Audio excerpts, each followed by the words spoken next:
The Woodpecker method is a popular training system for chess, which many adult players have used to dramatically improve their results.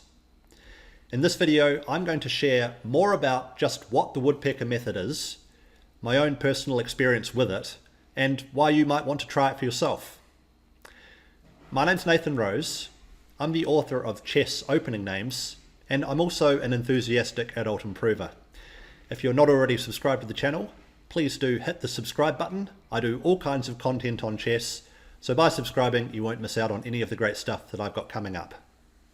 So first of all, what is the Woodpecker method? Well, it began as a popular chess tactics training book from Hans Tikkanen and Axel Smith. I'll put the cover up on the screen so that you can see what it looks like. But since the book's release, it has come to be synonymous with the training technique in general. It's possible to use the Woodpecker method technique without the Woodpecker method book. So we need to distinguish between the Woodpecker method book and the technique behind it. The technique involves taking a set of tactical exercises and then solving as many as you can in 4 weeks. Then you take a short break and go back to the start and solve the same set of tactics again, but this time you try to do it in just 2 weeks. And then you repeat this process, and on the third try you try and do it all in 1 week. And you do this for 7 cycles until hopefully you can do the entire set in just 1 day.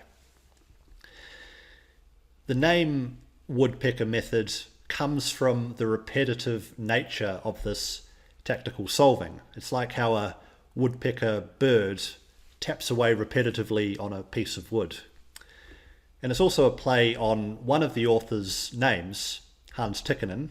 Well, Tikkanen apparently means little woodpecker. So you may be wondering, why would you want to do this? After all, if you're seeing the puzzle again and again and again, then eventually aren't you going to just be memorizing the solution rather than calculating it out?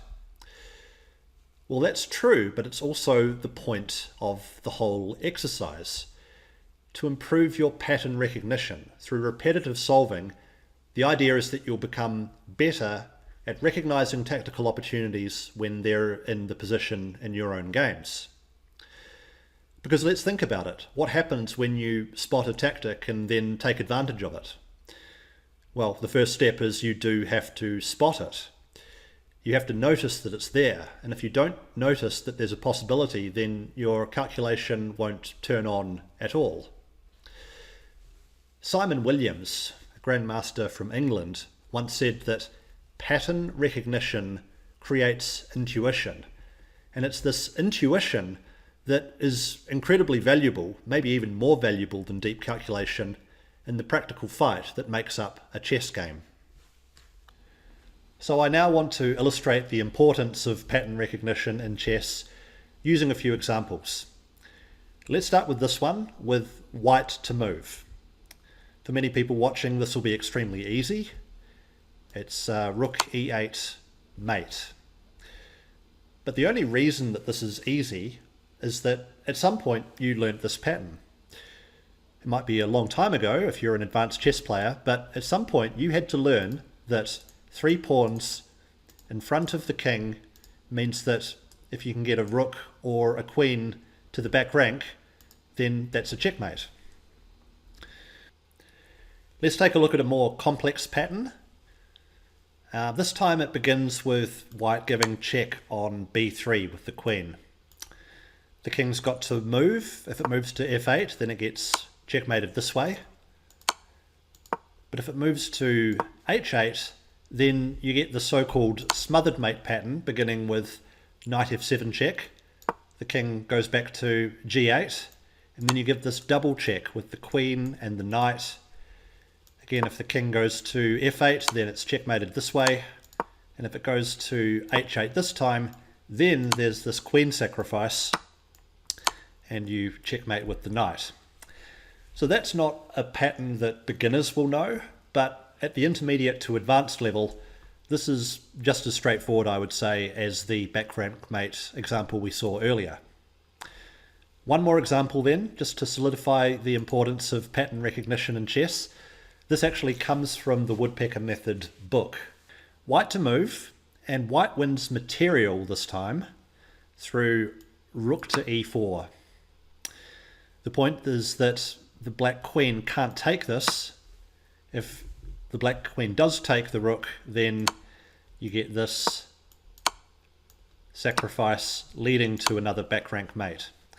So you can see how the fundamental back rank mate that we saw right at the start leads to a more complex back rank mate. So by being able to do more complex patterns more confidently, more quickly, more intuitively, that's actually what makes you into a stronger chess player. Being able to see this stuff without thinking too much. That's going to allow you to take advantage of the opportunities even if you don't have much time on your clock. And it's also going to mean that you don't offer as many opportunities to your opponent, i.e. fewer blunders. So why this focus on tactics in particular? Well, it was once said that chess is 99% tactics, and this is especially true at lower levels of play. So if you're a beginner, let's say under 1000 ELO, then a lot of your games are going to be decided by pieces which are left undefended, free to capture, or fairly simple tactics such as skewers, pins, forks. And all you need to do to win at this level is to become better at spotting those opportunities when they're on offer, because your opponent will give you those opportunities at some point. And just as importantly, to stop blundering, as in stop offering those opportunities to your opponent. And if you can do that, then you won't be under 1000 ELO for very long. Now, as you get stronger, those simple tactics are harder to come by, but still, even to a level which I think most people would consider to be quite advanced, so let's say 2000 and up, tactics determine a lot of the games. And the Woodpecker method book even has some statistics on this. They did a random sample of games which were decided decisively at different bands of ELO rating, and the percentages shown on screen show the number which were decided primarily through tactics. Now those numbers are pretty high, and you can notice a couple of things here, that even at the 2000 ELO level, more than half of games are decided through tactics. And the other thing is that even Grandmasters, the percentage is still quite high. Even at Grandmaster level, you are getting 40% plus games decided through tactical means. So tactics are very important. And if you can improve your tactics, you'll improve your chess. So given that tactical skill is so crucial to improving chess performance, the next question naturally becomes, what is the best method to improve your tactical abilities? And there are basically two approaches. The first is to sit down with extremely challenging exercises, the sort which might take you half an hour or even more to solve, if you can solve them at all. The sort of thing that will stretch your calculation abilities to their absolute limit. The second approach, as advocated in the Woodpecker method, is to spend that same amount of time, let's say half an hour, to do a greater number of simpler exercises to build your pattern recognition and intuition. So in that same half hour, maybe you could get through 10 or 15 simpler tactical puzzles. Now, which of these two methods works the best is a real point of debate within the chess improvement community. But for me, on my own journey to 2100 Rapid on chess.com, the answer is clear. It's the simpler Woodpecker method style tactics which are of much greater practical value. Because intuition is just so much more valuable to winning games at this level. Maybe the answer would be different if I were trying to push on to become a titled player, like a FIDE Master or International Master or Grandmaster. Maybe then you do need to do some of the more in-depth calculation exercises. But one thing that's really surprised me on my own journey has been how many of games, even at the level that I'm at now, which most people would consider to be a pretty high level, are still decided by fairly basic tactics. I might have thought, for example, back when I was 1500, that someone who's 2100 is calculating 4 or 5 moves in advance. Not at all.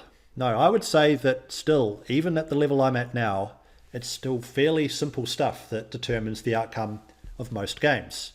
Here are a couple of positions from games that I played in OTB Classical Chess. The first is from Longawa versus Rose 2021, where my opponent played bishop e3. You can pause and solve this yourself if you like, but bishop takes e3, and after taking back, trading the rooks and forking the king and the knight. That's not a tactic which takes half an hour to calculate. In fact, it's pretty straightforward, but still an opponent at my level allowed it. The next position is from Stamatiadis versus Rose 2024, where I'm down the exchange. White's got 2 rooks, whereas I've got just a rook and a bishop. But I'm able to win through tactical means by playing queen to f6. This threatens checkmate, so white is forced into playing queen to g2, but then after going for the queen trade via queen f2 check, white has to take back, and then I take back with the pawn, which forks the king and the rook, and at the end of it I got an extra piece. So that's just to illustrate that even at my level, games are not being decided by what I would characterize as extremely difficult tactics. It's more the ability to spot the simple tactics which are on offer, which decides most games. There's a saying in the fitness industry that the best workout regime is the one that you will consistently do. So one of the advantages of the Woodpecker method technique is the multi-week commitment of it.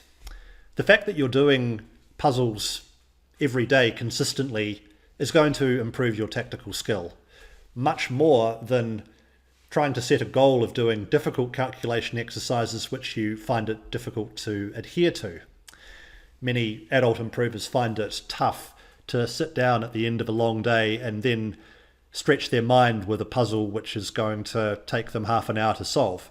But they can load up the Woodpecker method, perhaps on Chessable or on Lichess, do their repetitions and therefore improve their tactical training.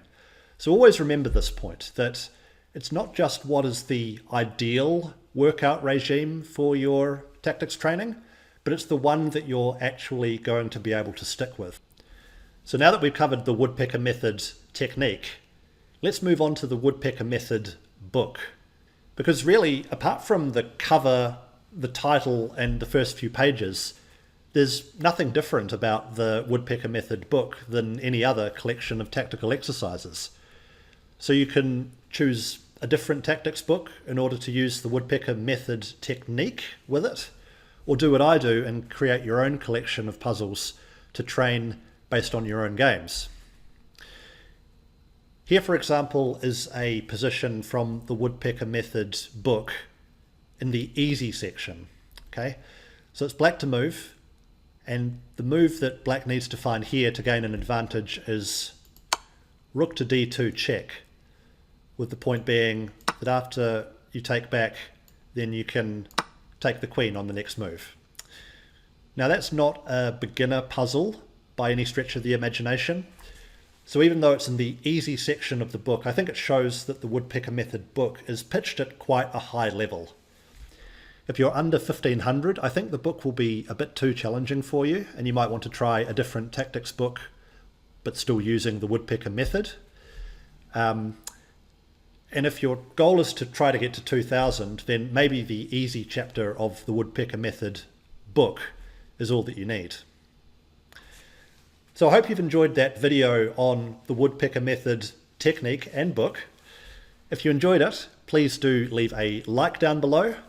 Subscribe to the channel if you want more videos like this one, and drop a comment down below as well. What do you think of the Woodpecker method, and have you used it yourself? I'd love to hear from you. I'm Nathan Rose. Thanks for watching. Bye for now.